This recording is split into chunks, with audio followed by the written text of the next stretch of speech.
हम लोग जो हमारा इंटरनेशनल रिलेशन है उसकी क्या देख लेते हैं, संक्षिप्त सुर्खियाँ देख लेते हैं। तो पहली संक्षिप्त सुर्खी इसमें है, नया रणनीतिक यूरोपीय संघ Bharat agenda, new strategic EU India agenda. देखते हैं भाई है क्या, चर्चाओं में क्यों है।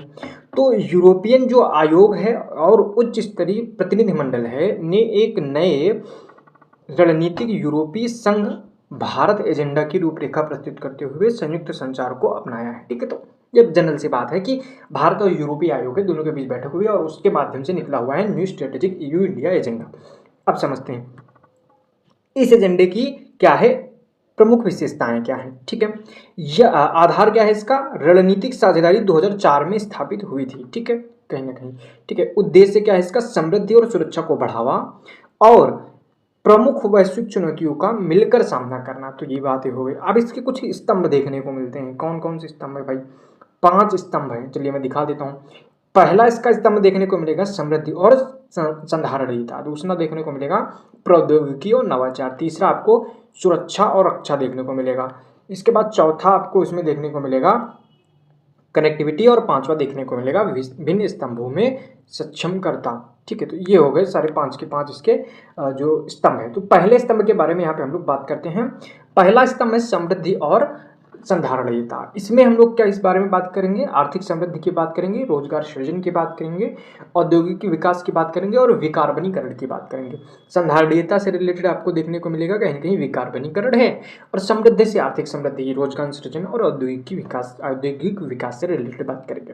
तो सबसे पहले इसमें बात की गई है व्यापार और निवेश की। ठीक है, तो व्यापार और निवेश के बारे में, व्यापार और निवेश में अप्रयुक्त क्षमता पर ध्यान केंद्रित करना है। 2025 के अंत तक मुक्त व्यापार समझौता संबंधी वार्ता को अंतिम रूप देना है। भारत और यूरोपीय यूनियन के बीच में कहीं कहीं जो एफटीए की बातें चली उसको अंतिम रूप देना है और एक निवेश संरक्षण समझौते पर हस्ताक्षर करना। ठीक, तो ये बात हो गई। इसी में दूसरा है आर्थिक सुरक्षा और आपूर्ति श्रृंखलाएं जो हैं उनका क्या है, व्यापार, इसके बारे में बात करना, यानी कि आर्थिक सुरक्षा और आपूर्ति श्रृंखलाओं के बारे में क्षेत्र में काम करना है। उसमें क्या है, व्यापार और प्रौद्योगिकी परिषद टीटीसी के भीतर आर्थिक सुरक्षा को सुदृढ़ करना, चुनिंदा मूल्य श्रृंखलाओं में निजी क्षेत्र की भागीदारी के लिए ब्लू वैलीज का निर्माण करना। ठीक है, अगला है स्वच्छ संक्रमण और लचीलेपन को बढ़ावा देना, क्योंकि इसके लिए साझा प्रतिबद्धताएं की गई हैं, जैसे कि यूरोपीय संघ की 2050 और भारत की 2050-70 तक नेट जीरो कार्बनिक उत्सर्जन की जो प्रतिज्ञा है उनको कहीं ना कहीं पूरा करना है। फिर टेक्नोलॉजी से रिलेटेड हो सारी चीज़ें देखने को मिलेंगी। ठीक है, इसके लिए जैसे कि एग्जाम्पल है हरित हाइड्रोजन पर यूरोपीय संघ भारत कार्यबल का गठन किया गया है। अब बात करते हैं दूसरे स्तंभ की। दूसरा स्तंभ है प्रौद्योगिकी और नवाचार से जुड़ा हुआ। इसमें क्या है, इसमें जो प्रौद्योगिकी है उससे रिलेटेड क्या, खुले, सुरक्षित, मानव केंद्रित नवाचार के लिए उभरती प्रौद्योगिकियों पर ध्यान केंद्रित किया जाएगा। जैसे कि महत्वपूर्ण उभरती हुई प्रौद्योगिकियों का समर्थन करने के लिए केंद्र स्थापित किया जाएगा। अनुकूल डिजिटल परिवेश को उन्नत बनाना, जैसे उदाहरण के लिए सेवा वितरण के लिए डिजिटल सार्वजनिक अवसंरचना डीपीआई, डिजिटल पब्लिक इंफ्रास्ट्रक्चर को बढ़ावा देना, उस पर सहयोग करना। ठीक है, सुरक्षा तीसरा इसका है स्तंभ जो है, सुरक्षा और रक्षा के क्षेत्र में। ठीक है, आतंकवाद रोधी हो, भू राजनीतिक जो तनाव है, वैश्विक सुरक्षा खतरे हैं, टेररिज्म से रिलेटेड, सीमा पारी अपराध, इस तरह से जो भी है उनमें सहयोग को बढ़ावा देना। ठीक है, कनेक्टिविटी यानी कि संपर्कता और वैश्विक मुद्दों से रिलेटेड बात करना, जैसे कि क्षेत्रीय संपर्कता, तीसरी दुनिया के देशों जैसे अफ्रीका में सहयोग और वैश्विक शासन को सुदृढ़ करना, इस तरह से बात की गई है। उदाहरण के लिए यूरोपीय संघ के ग्लोबल गेटवे और भारत के महासागर के माध्यम से सहयोग करना। तो ये सारी चीज़ें आपको याद रखनी है। विभिन्न स्तंभों में सक्षम करता, जैसे टॉपिक है यहाँ पे भारत और इजराइल से जुड़ा हुआ। यहाँ पे हम भारत और इजराइल से जुड़े हुए जो रिलेशन है, इंटरनेशनल रिलेशन है, उसके बारे में बात करने वाले हैं। तो चलिए देखते हैं भारत और इजराइल के बारे में इस मैगजीन में क्या क्या दिया हुआ है। ठीक है, तो अभी हुआ क्या है कि हाल ही में इजराइल भारत के साथ द्विपक्षीय निवेश संधि यानी कि BIT पर हस्ताक्षर करने वाला पहला आर्थिक सहयोग और विकास संगठन देश बना है। ठीक है, OECD देश बना है, यानी कि भारत के साथ इसने क्या किया है, द्विपक्षीय निवेश संधि किया है और ये OECD देशों में पहला है। ठीक है, भारत और इजराइल के बीच 1996 में की गई द्विपक्षीय विदेश जो निवेश संधि है ये जो है 2017 में समाप्त हो गई थी और इसे जो है दोबारा से इसको साइन किया गया है। ठीक है, चलिए आगे देखते हैं। कह रहा है कि भारत इजराइल जो द्विपक्षीय निवेश संधि है इसकी विशेषताएं क्या हैं, देखते हैं। सबसे पहले तो यहाँ पे बात की गई है निवेश में बढ़ोतरी की। ठीक है, अभी तक क्या है, वर्तमान में कुल निवेश कितना है, लगभग 800 मिलियन अमेरिकी डॉलर है। ठीक है, तो इसको क्या किया जाएगा, और बढ़ाने की कोशिश किया जाएगा। निवेशक सुरक्षा की बात की गई है, इसमें जो निवेशक हैं उनकी सुरक्षा को बढ़ाने के लिए सरकार द्वारा अपने विनियामक अधिकारों का उपयोग करने की स्वतंत्रता भी बनाए रखी गई है, और साथ ही इसमें क्या है, न्यूनतम मानक की गारंटी तक दी गई है। ठीक है, तो ये चीज़ें याद रखनी है। विवाद निपटान प्रणाली, इसमें जो है मध्यस्थता के माध्यम से मामलों को सुलझाया जाएगा, ऐसी बात की गई है। ठीक है, आगे बात करते हैं, मेंस के लिए इंपॉर्टेंट होगा ये, भारत इजराइल के बीच बढ़ता सहयोग। अब देखते हैं कि भारत और इजराइल के बीच किस तरह के सहयोग देखने को मिलते हैं। तो सबसे पहले बात करेंगे आर्थिक सहयोग में, तो दोनों देशों के बीच आपको देखने को मिलेगा लगभग 6.53 बिलियन अमेरिकी डॉलर का जो है इसमें व्यापार रहा है। इसमें भी हम रक्षा क्षेत्र को छोड़ करके ये है। ठीक है, इसमें से भारत का निर्यात अब अधिशेष रहा, यानी कि भारत ने एक्सपोर्ट ज़्यादा किया है इजराइल को। ठीक है, साथ ही क्षेत्रीय सहयोग की बात किया जाएगा। I2U2 साझेदारी, आपको पता होगा इजराइल, इंडिया, यूएसए और जो यूके के साथ, यूएई के साथ मिलकर I2U2 बना है, इसको हम लोग, इसमें भी साझेदारी है। इसका पहला शिखर सम्मेलन 2022 में हुआ था। इसमें कौन कौन है, भारत है, इजराइल है, यूएई है और यूएसए है। ठीक है, ये सारे देश देखने को मिलेंगे। इसके साथ ही हम लोग बात करते हैं इजराइल के साथ नवाचार और विज्ञान प्रौद्योगिकी में 2023 से 27 तक, यानी 5 वर्ष के लिए भारत इजराइल औद्योगिक अनुसंधान एवं विकास तथा तकनीकी नवाचार संधि जो निधि है उसको बनाया गया है, I4D जिसको हम लोग बोलते हैं। ठीक है, रक्षा सहयोग में बात किया जाए तो दोनों ने मिलकर बराक 8 मिसाइल प्रणाली का विकसित किया है, और हाइफा पोर्ट भी जो है कहीं ना कहीं भारत इसको नियमित कर रहा है। आगे देखते हैं, अब बात करते हैं ये BIT के बारे में क्या होता है। तो ये है क्या, ये परिचय इसका क्या है कि इसका उद्देश्य होता है एक दूसरे के क्षेत्रों में निवेशकों द्वारा किए गए निवेश को बढ़ावा देना और उसकी सुरक्षा करना। इससे रिलेटेड अगर अंतर्राष्ट्रीय कानून की बात किया जाएगा तो अंतर्राष्ट्रीय कानून के एक भाग के रूप में जो BIT है इसको जो है अंतर्राष्ट्रीय कानून के एक भाग के रूप में अंतर्राष्ट्रीय न्यायालय ICJ के कानून की धारा 38(1)(a) के तहत जो है अंतर्गत आते हैं, इतना ज़्यादा इंपॉर्टेंट नहीं है। भारत का जो मॉडल है BIT से रिलेटेड वो बात करते हैं। भारत ने 2015 में नया मॉडल BIT टेवक्स मॉडल टेक्स्ट है। ठीक है, मॉडल टेक्स्ट जो है इसको अपनाया था, जिसने 1993 के भारतीय मॉडल BIT का जो है स्थान लिया था। हाल के जो BITs हैं उज्बेकिस्तान के साथ, यूएसए, यूएई के साथ, किर्गिज आदि के साथ बहुत सारे देशों में देखने को मिलते हैं। ठीक है, ये विजन IAS की मैगजीन है और इसको हम लोग पढ़ रहे हैं। इसका मंथली एडिशन है ये सितंबर की। अगर आपने इसके पीछे वीडियो नहीं देखे हैं, हमने इसमें से पॉलिटी कवर कर लिया था और भी महीनों की हमने कवर किया है, आप उनको देख सकते हैं। बचे हुए महीनों की भी आगे कवर की जाएगी। टेलीग्राम चैनल ज्वाइन कर लीजिएगा। आपको टेस्ट सीरीज़ वगैरह चाहिए, टेस्ट सीरीज़ वहाँ पे मिल जाएगी। आपको मेंस की टेस्ट सीरीज़ मिल जाएगी, सारी चीज़ें वहाँ पे मिल जाएंगी। ठीक है, अब बात करते हैं भारत सिंगापुर की। तो भारत सिंगापुर, अभी आपको पता होगा सिंगापुर के प्रधानमंत्री ने भारत की आधिकारिक यात्रा किया था। ठीक है, यह यात्रा जो है भारत सिंगापुर कूटनीतिक संबंधों के 60 वर्ष पूरे होने के उपलक्ष्य में की गई थी। ठीक है, अब आगे की बात करते हैं कि आखिर इस यात्रा में जो है, जब यहाँ के प्रधानमंत्री, सिंगापुर के प्रधानमंत्री भारत आते हैं तो इसके क्या क्या परिणाम रहे, इसके नज़र डालते हैं। व्यापक रणनीतिक साझेदारी के लिए एक दूरदर्शी और ठोस रोडमैप को अपनाया गया है। इसका उद्देश्य है कि 8 महत्वपूर्ण क्षेत्रों में सहयोग को मजबूत करना। ठीक है, तो यहाँ पे आर्थिक सहयोग, रक्षा और सुरक्षा, डिजिटलाइजेशन, जो हमारा कौशल स्किल डेवलपमेंट है, संधारणीयता है, कनेक्टिविटी है, इस तरह से 8 क्षेत्र जो है देखने को मिलते हैं। सबसे पहले बात करते हैं आर्थिक सहयोग के बारे में। ठीक है, तो हमने सिंगापुर के साथ जो है दोनों पक्ष जो है व्यापक आर्थिक सहयोग समझौते CECA की तीसरी समीक्षा की शुरुआत करने के लिए वार्ता जारी रखेंगे और अगले जो है आगे इसको बढ़ा 25 में आसियान भारत मुक्त व्यापार समझौते की गहन समीक्षा जो है पूर्ण करेंगे दोनों देश मिलकर। साथ ही बात की गई भारत के सेमीकंडक्टर उद्योग को समर्थन और भारत सिंगापुर पूंजी बाजार कनेक्टिविटी को बढ़ावा दिया जाएगा। तो आपको सिर्फ इनको जो है एक बार देख लेना है फटाफट।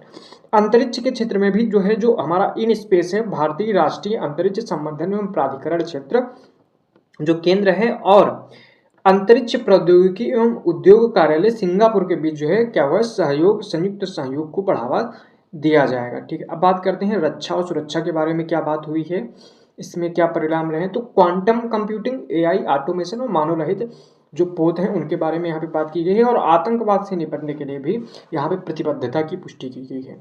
डिजिटलाइजेशन के बारे में भी बात की गई है, यहाँ पे फिनटेक सहयोग हो गया, डिजिटल वित्त हो गया, साइबर सुरक्षा, पूंजी बाजार संबंधी सहयोग। और एक चीज याद रखना है, सीमा पार भुगतान के लिए यूपीआई और पे नाउ लिंकेज की क्षमता का विस्तार किया जाएगा। तो याद रखना पे नाउ कहाँ का है, सिंगापुर का है, जिसके साथ यूपीआई को कनेक्ट किया गया है।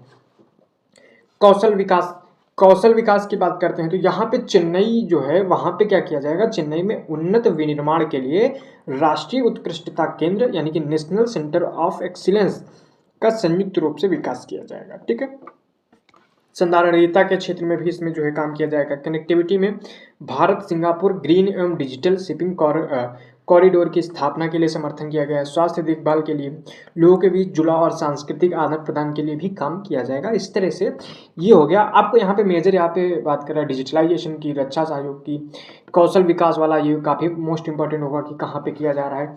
इस तरह से प्रीलिम्स में भी क्वेश्चन बन सकते हैं। ठीक है, तो ये सारी चीज़ें हो गई भारत और सिंगापुर के। अब बात करते हैं पाकिस्तान और सऊदी अरब की जो सामरिक पारस्परिक रक्षा समझौता है। आपको पता होगा कि जब इजराइल ने क्या किया था, कुवैत पे अटैक कर दिया था, तो उस पर किया था जो ऑपरेशन किया था उस पर, तो उसके बाद जो है सऊदी अरब और पाकिस्तान के बीच में एक जो है डिफेंस एग्रीमेंट होता है।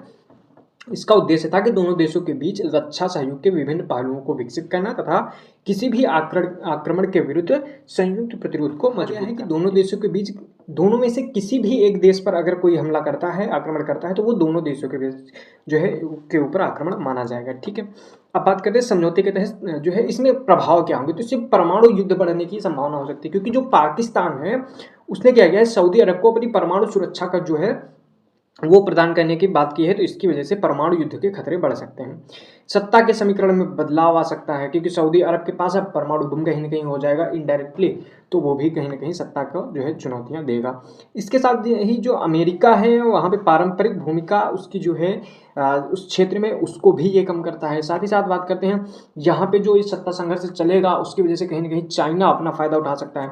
भारत के लिए जो है क्या कंडीशंस होगी, अगर भारत का भी जो पाकिस्तान है उसमें आतंकवाद के खिलाफ कोई जवाबी कार्रवाई करता है, तो पाकिस्तान जो है इस समझौते के तहत कह सकता है ये जो हमला है ये सऊदी अरब पे भी माना जाएगा। ठीक है, तो ऐसी बात हो जाएगी।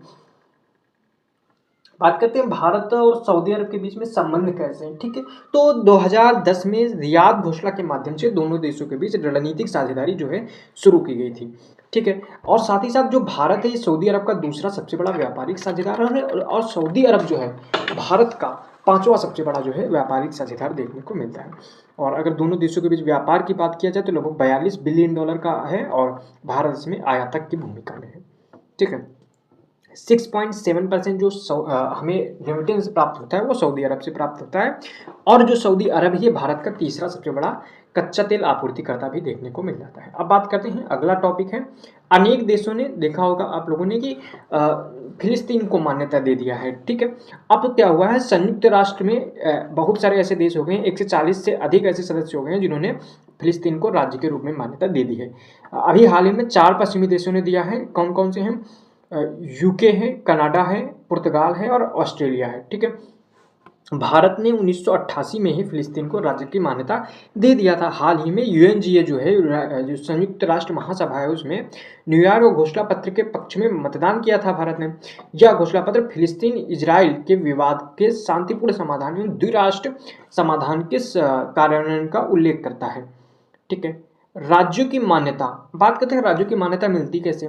जब कोई राज्य किसी अन्य इकाई भूभाग को राष्ट्र के रूप में स्वीकार करता है तो इसे मान्यता कहा जाता है। राष्ट्र के अधिकारों और कर्तव्यों पर 1933 में मॉन्टेवीडियो अभिसमय हुआ था। उसका अनुच्छेद एक राष्ट्र का दर्जा प्राप्त करने के मानदंडों को परिभाषित करता है। कौन कौन से? स्थायी जनसंख्या, निश्चित भू आकार, सरकार, अन्य राष्ट्रों से संबंधित जो संबंध है वो स्थापित करने की शक्ति, क्षमता, वो सारी चीजें देखने को मिलता है। राष्ट्र की मान्यता पर प्रभाव क्या पड़ता है? राजनयिक संबंध स्थापित कर सकते हैं आप, संधियां कर सकते हैं अन्य राष्ट्रों के साथ, ठीक है।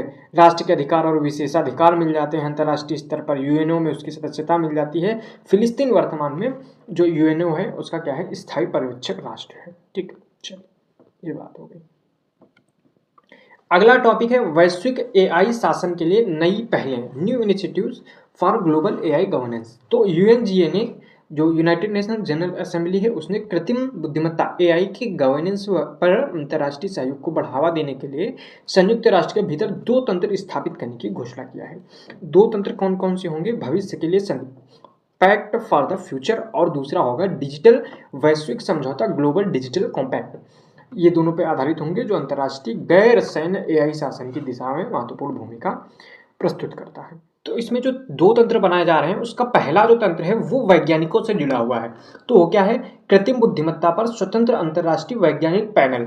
ये क्या करेगा? एआई से जो अवसर हैं, जोखिम है, प्रभाव हैं, उनसे रिलेटेड क्या करेगा? ये रिसर्च जो है उसका संश्लेषण करेगा और विश्लेषण करेगा, ऐसी बात है। दूसरा है एआई गवर्नेंस से रिलेटेड, एआई शासन पर वैश्विक वार्ता। इसमें क्या होगा? अंतर्राष्ट्रीय सहयोग पर चर्चा करने, सर्वोत्तम प्रथाओं तथा सीखे गए सबकों को साझा करने और एआई गवर्नेंस पर खुली पारदर्शी समावेशी चर्चाओं को सुगम बनाने के लिए मंच प्रदान किया जाएगा। तो ये 2 चीजें याद रखना कि ये 2 चीजें जो है यूएनजी के द्वारा बनाई जा रही है, ठीक है। ग्लोबल एआई गवर्नेंस के लिए अन्य संयुक्त राष्ट्रीय तंत्र कौन से? भविष्य के लिए समझौता है, 2024 में इसको किया गया था, याद रखना है, ठीक है। सितंबर 2024 के सम्मेलन में इसको अपनाया गया था, ठीक है। दूसरा है वैश्विक डिजिटल समझौता। क्या है? भविष्य के समझौते में एक भाग के रूप में संलग्न यह डिजिटल सहयोग और एआई शासन के लिए एक व्यापक वैश्विक ढांचा है।